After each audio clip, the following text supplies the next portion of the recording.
As emendas parlamentares viraram um assunto central na política nacional. Repasses feitos sem rastro, sem exigência clara de prestação de contas e sem saber quem é o verdadeiro autor da destinação. Um sistema ideal para desvios e negociações políticas.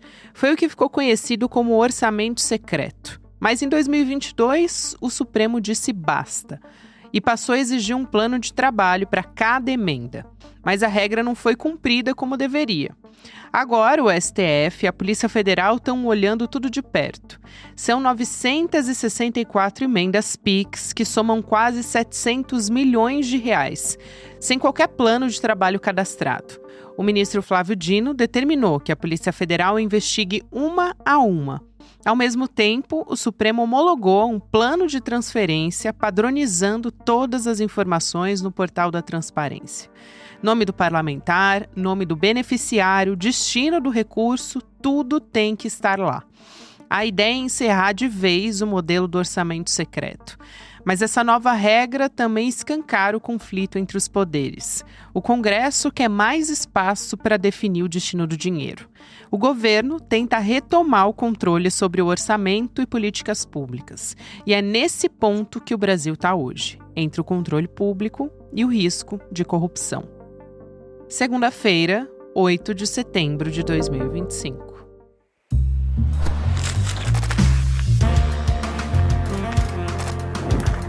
Sou a Gabriela Varela, esse é o podcast Detalhes, e aqui mais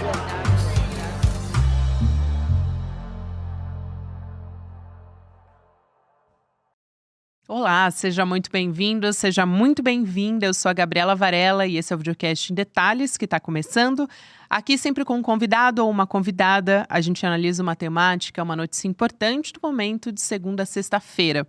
Hoje eu vou conversar com a educadora Cléo Manhas, que é assessora política do INESC, o Instituto de Estudos Socioeconômicos. Cléo, é um prazer te receber aqui, seja muito bem-vinda.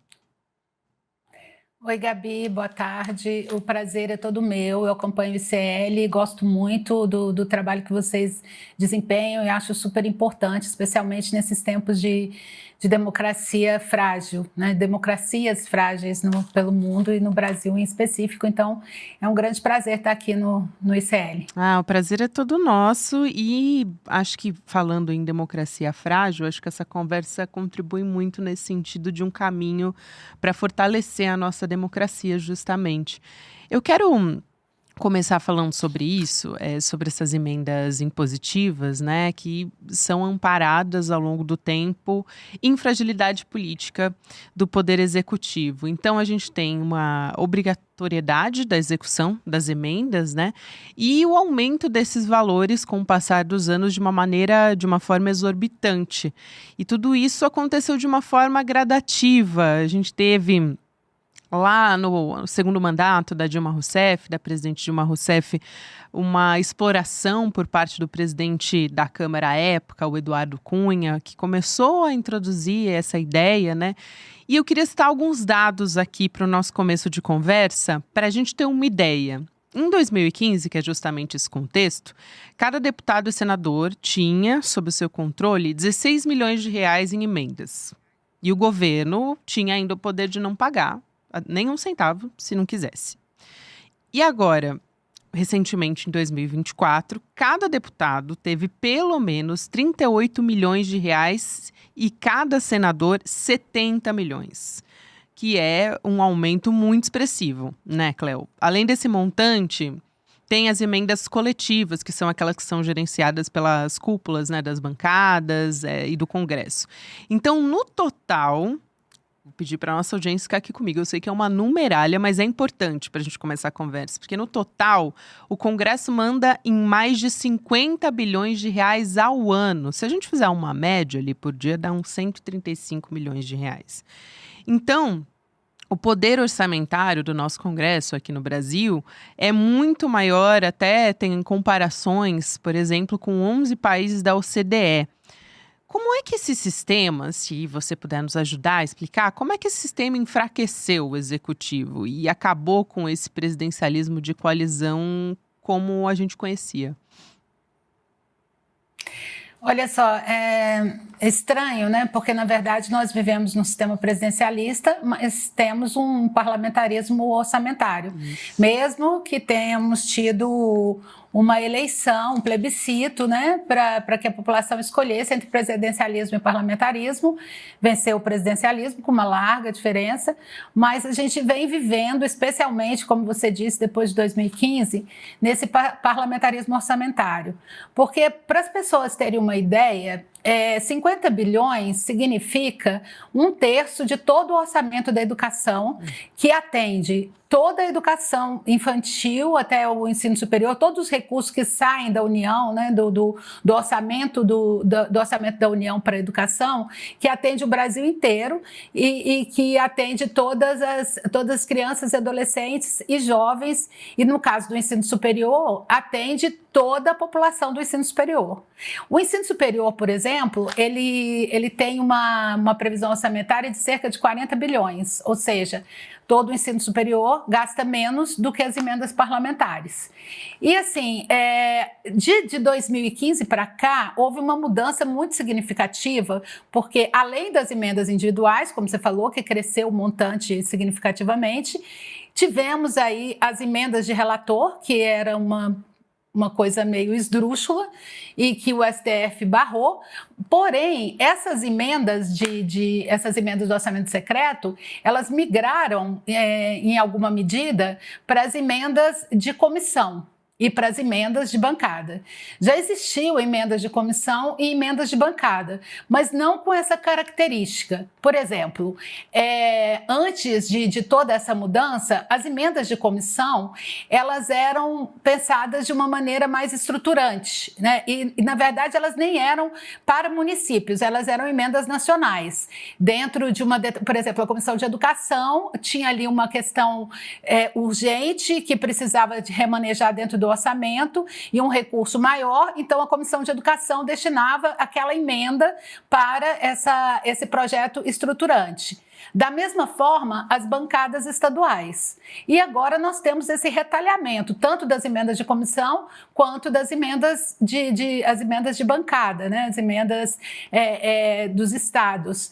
E esse retalhamento, ele foge muito do planejamento do governo, que foi aprovado pelo próprio Congresso Nacional, quando da apresentação do plano plurianual, que é aprovado a cada 4 anos. Então, a lógica de planejamento, ela ficou muito secundarizada pelas emendas, por esse volume enorme de emendas que cresceu exponencialmente de 2015 para cá. Isso é muito bom, Cléo, porque tem uma discussão que sempre é colocada pelo Congresso, né? Principalmente o Centrão, a figura do Centrão ali, que cobra um corte nos gastos públicos, e a gente está falando de orçamentos importantes aí, então eles querem revisão de benefícios fiscais. E já que aqui a nossa pauta é falar sobre as emendas, né, existe uma maneira, ou melhor dizendo, como é que se promove um ajuste fiscal, como se quer no Congresso, sem mexer nas emendas parlamentares? Esse é um ponto importantíssimo, Gabi, uma pergunta super pertinente, porque sempre recai, a gente vê, não só dentro do próprio Congresso, mas na mídia hegemônica, vários veículos de comunicação, dizer que precisam fazer cortes e sempre destacam as políticas sociais. Se fala de benefício de prestação continuada, se fala de educação e saúde, principalmente educação e saúde, porque são orçamentos vinculados, que têm o seu piso, que virou teto, vinculado na Constituição Federal. Então, isso atrapalharia, inclusive, que o novo arcabouço fiscal se resolvesse, porque, como eles estão vinculados na Constituição, eles não podem seguir de acordo com o arcabouço fiscal. Tanto a saúde quanto a educação tem que crescer de acordo com o crescimento das receitas e não ali com tetos, e que isso retiraria recursos de outras políticas importantes. No entanto, não quando dizem que para fazer cortes, e vem inclusive do próprio Congresso Nacional, principalmente principalmente da oposição ao governo, que tem que fazer cortes, não se fala nada sobre as emendas parlamentares, esse volume gigantesco de emendas parlamentares. Aí pode-se dizer, mas 50% do total das emendas vinculantes e obrigatórias vão para a saúde. Mas vão para a saúde de que forma? Vão respeitando o planejamento e as prioridades impostas para a saúde? E outra coisa, tem ali respeitada uma regra populacional, por exemplo? Porque nós sabemos que há distorções enormes entre municípios, às vezes pequenos municípios que recebem muito mais recursos de outros municípios que têm o triplo, o quádruplo da população, ou seja, não estão dentro do planejamento e dentro dessa lógica dos ministérios e das políticas públicas de uma maneira geral. E então o corte, o que eles querem de corte, recai exatamente sobre as políticas que vão para a população mais vulnerabilizada. Que tem pesquisas que mostram que os municípios que receberam mais recursos de emendas parlamentares, eles reelegeram um número muito maior de parlamentares, ou mesmo nas eleições municipais de prefeitos, do que os demais municípios. Foge, inclusive, da média nacional, que ficava sempre cerca de 40%, alguns lugares foi para 60% e outros lugares para 80% os municípios que mais receberam. Então, além de você forçar a barra para cortar recursos de onde não devia cortar, não fica transparente que as emendas também deveriam ser cortadas e ainda uma carga enorme de subsídios que deveriam ser cortados. Então, na verdade, o orçamento continua com aquela lógica, que é a nossa lógica brasileira de uma maneira geral, neoliberal de uma maneira geral, que culpabiliza a população mais pobre, quando, na verdade, o orçamento, que é uma peça em disputa, vai muito mais para as pessoas que já são mais privilegiadas do que para quem é menos privilegiado. Que excelente essa explicação, porque a gente está falando aqui de um contexto, é claro que eu vou trazer a determinação de abertura de um novo inquérito por determinação do ministro Flávio Dino, né, para a Polícia Federal investigar o destino de 694 milhões de reais em emendas PIX. E a gente tem casos que estouraram na imprensa, manchetes mostrando até 10 mil em espécie em sapato apreendido com ex-vereador, né? Então, aqui para citar só um dos casos, um primo do deputado Elmar Nascimento até cortado num certo momento ali para assumir a presidência da Câmara dos Deputados, né? Agora, essa modalidade de emendas PIX, você já explicou muito bem aqui, Cléo, e não precisa de convênio, não precisa do instrumento para fazer esse repasse, né? E faz parte daquelas emendas parlamentares individuais, que são aquelas indicadas por cada deputado e senador. No passado, o Flávio Dino, porque essa história, ela é bastante, assim, já vem há bastante tempo, né? O Flávio Dino chegou a suspender a emenda impositiva para criar regras de transparência, rastreabilidade desses recursos também. Depois veio a criação desse plano de trabalho que você também citou, voltado para isso, foi homologado lá em fevereiro, e aí tem essa data imposta pelo Flávio Dino para prestar as informações para ver, né, para checar o cumprimento desse plano. Vai ser no dia 30 de novembro de 2025. E o Congresso está muito incomodado com esse andamento por parte do ministro Flávio Dino, porque tem a possibilidade de acabar com o caráter impositivo dessas emendas. Isso é importante também, né? Essa é uma possibilidade viável que a gente está conversando aqui sobre acabar com esse caráter impositivo e que mudanças que isso poderia trazer nesse processo. Olha só, Gabi, eu já trabalhei por um tempo na Câmara dos Deputados, né? Por um longo tempo. Uma coisa que eu percebi naquele espaço é que todos os projetos que mexem nos privilégios dos próprios parlamentares, eles dificilmente avançam. E aí, infelizmente, a gente tem que colocar muita gente nesse caldeirão, porque é impressionante que, assim, é como se o Congresso fosse uma bolha e quando as pessoas entram naquela porta para dentro, elas saem do mundo real e passam a vivenciar essa bolha como se tudo que se faz ali seja em benefício da população e não o contrário, como, por exemplo, nessa questão das emendas parlamentares. E eles acham que, assim, que eles entendem, que tem uma percepção muito grande qual que é o sentimento da população, quando, na verdade, não tem. Então, na bolha, né? E é uma bolha de privilégios, porque assim, eles conseguiram desvirtuar o projeto que proibia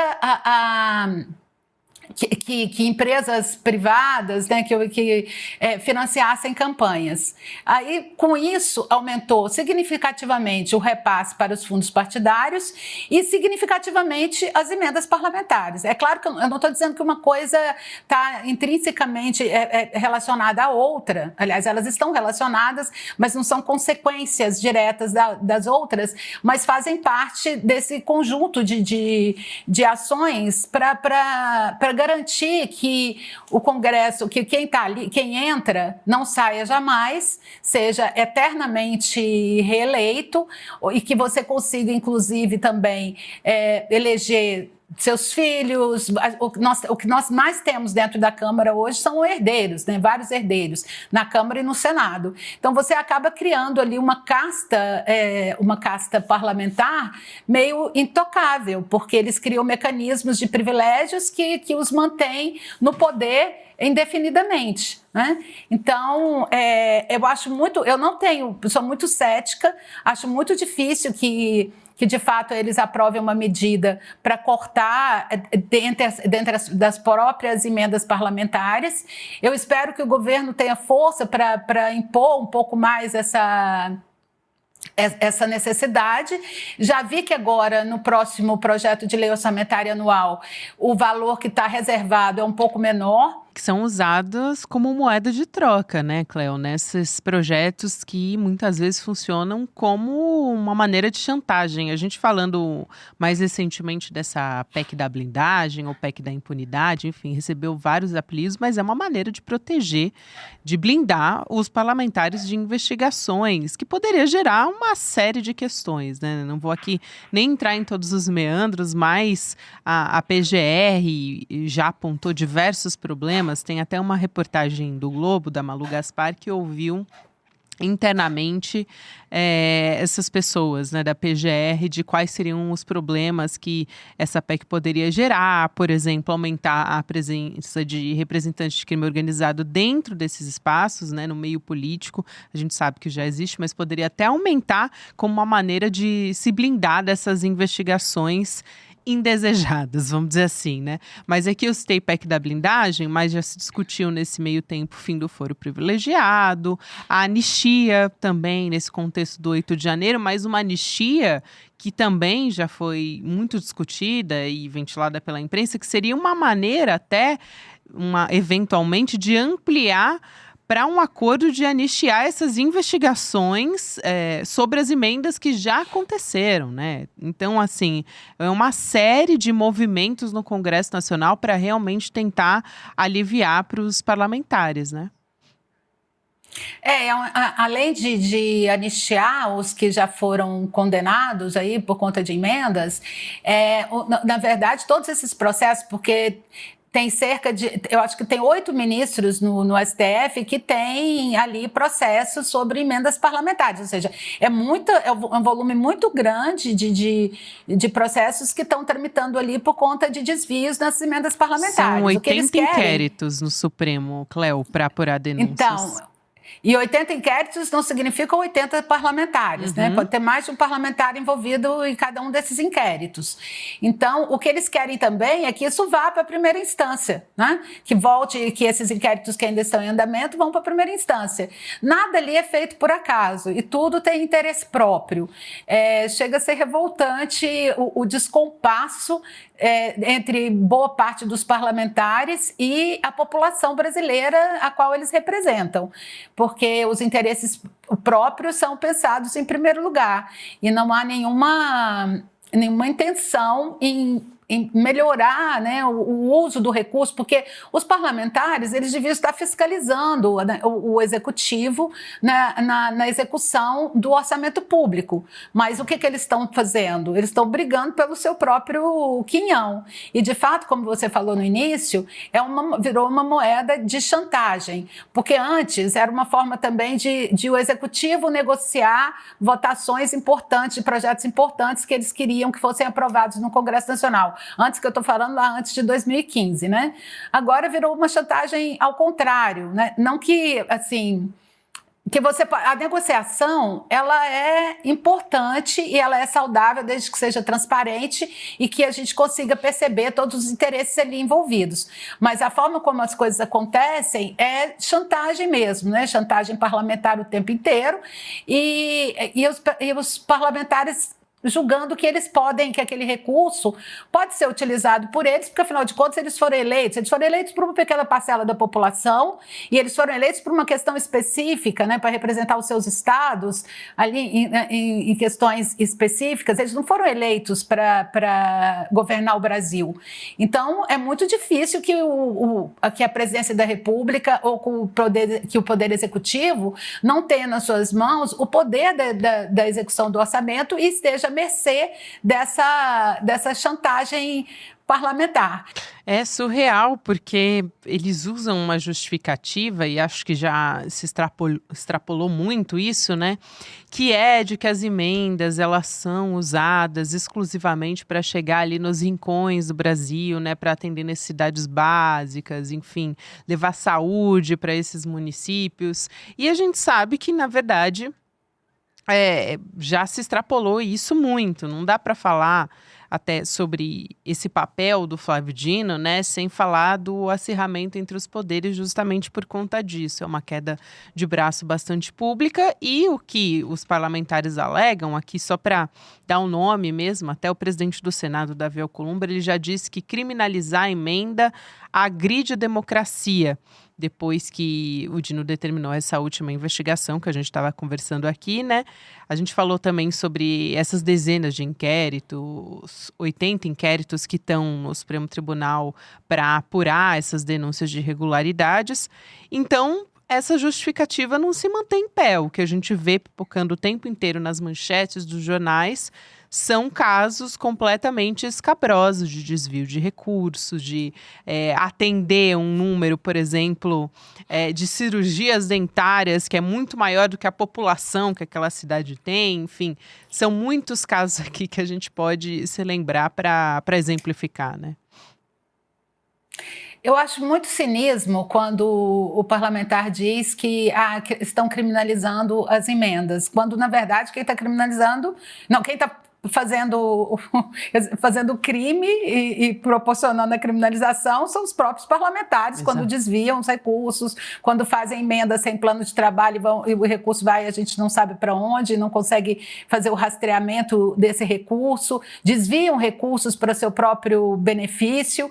Então, assim, nós, população, imprensa, poder judiciário, o que juntos estamos tentando fazer é mostrar que isso não pode continuar dessa forma e que eles precisam ter mais responsabilidade sobre o recurso público de todas as pessoas, de todas as brasileiras e brasileiros, e que isso precisa ser distribuído de acordo com o planejamento e de acordo com as regras já estabelecidas pela Constituição.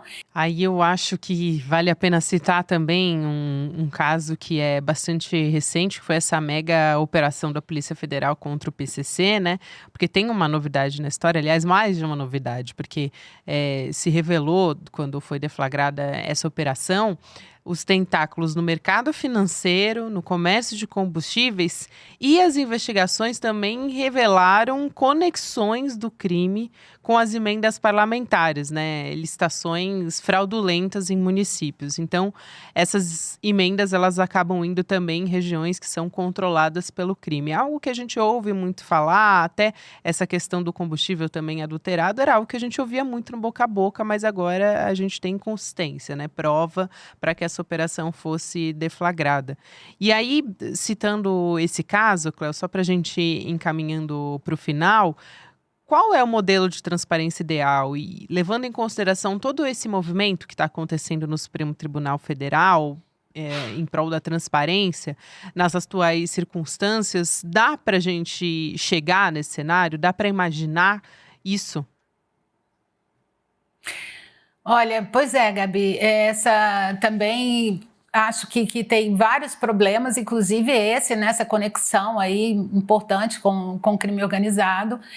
E a notícia que eu tenho para trazer é que nós temos os mecanismos de transparência. O INESC participa ele faz uma pesquisa que ranqueia os países com relação à transparência pública, né? E o Brasil é um dos melhores ranqueados, sempre, assim, há muito tempo que ele é um dos melhores ranqueados, porque nós temos muitos mecanismos de controle. E no caso do orçamento público, tem o próprio parlamento devia ser o primeiro mecanismo de controle, né, para fiscalizar o executivo. E nós temos o Tribunal de Contas da União, temos a Controladoria Geral da União, e tem toda uma lei de transparência dos dados públicos. O problema é que nós, principalmente os parlamentares, estão se negando a cumprir a própria legislação que eles aprovaram, que eles funcionem. E aí temos que dar aqui aplausos ao ministro Flávio Dino, que resolveu colocar a mão nesse vespeiro aí, nesse saco de gatos, para colocar um pouquinho de ordem e falar, olha, vocês têm que respeitar a lei. É simples assim, porque nós viramos esse país que nós temos que dizer que é preciso respeitar a lei. E que, às vezes, falar de respeitar a lei, muita gente diz que a gente está impedindo a liberdade de expressão, né? Estamos nesse momento do nosso país. É incrível, mas é verdade. É verdade, Cléo, e acho super importante você trazer essa observação aqui, porque a gente precisa encontrar uma maneira de garantir, né, de chegar na aplicação dessa transparência. Então, quero muito te agradecer aqui, foi um prazer te receber, foi muito didático para a gente entender melhor esse cenário e também continuar monitorando e acompanhando como sociedade também. Obrigada demais. Gabi, eu que agradeço essa oportunidade, agradeço muitíssimo, estou muito feliz de estar aqui no ICL, que é um canal que eu respeito muito e que acho que faz um papel super importante. E muito obrigada pela oportunidade de dizer, né, aqui do ponto de vista da sociedade civil, como é que nós enxergamos essa questão das emendas parlamentares. Fundamental. Eu que te agradeço aqui pelo seu tempo, pela sua gentileza e também por todas essas explicações. Até uma próxima, Cléo. Até uma próxima, obrigada. Até mais. Aqui também, nesse minutinho final do Em Detalhes, eu tenho um recado super importante para toda a nossa comunidade e muito rápido também. Então, presta atenção que a venda dos nossos ingressos para o Despertar 2025 estão oficialmente abertas ao público. Então, vai lá em despertar2025.com.br para você poder encontrar com a gente presencialmente em São Paulo, no Espaço Vibra. Vai acontecer no dia 19 e também no dia 20 de setembro. Vai ser na maior casa de shows aqui do Brasil, tem capacidade para até 4.000 pessoas, então a gente se encontra lá e não deixe de garantir o seu lugar, porque eu já dei uma olhada e vi que alguns ingressos estão esgotados em alguns setores, então garante o seu para participar e encontrar a nossa comunidade e diversas personalidades também que vão estar lá para a gente aprender junto. Obrigada, agora tem o Mercado Investimentos, na sequência o Rolê ICL, lembra você que você pode ouvir Em Detalhes nas plataformas de áudio em qualquer momento do seu dia. Até a próxima. No próximo domingo, dia 14 de setembro, às 8 horas da noite, o ICL vai transmitir gratuitamente o documentário O Fim de Bolsonaro. Esse é um original do ICL que reconstrói com provas, depoimentos e uma investigação jornalística o maior julgamento da história da nossa democracia. Pela primeira vez, um ex-presidente e a cúpula militar sentam no banco dos réus. E a gente vai mostrar tudo, os bastidores do golpe, a linha do tempo da conspiração e como a democracia brasileira reagiu e resistiu a uma tentativa de golpe. É gratuito, online e com um debate ao vivo, logo depois da exibição, com Eduardo Moreira, Juliana Dalpiva, Elô Vilela, Chico Sá e comigo, Leandro Demore. Se você quer entender de fato o que aconteceu, inscreva-se agora. Acesse icl.com.br/estreia e garanta o seu ingresso gratuito.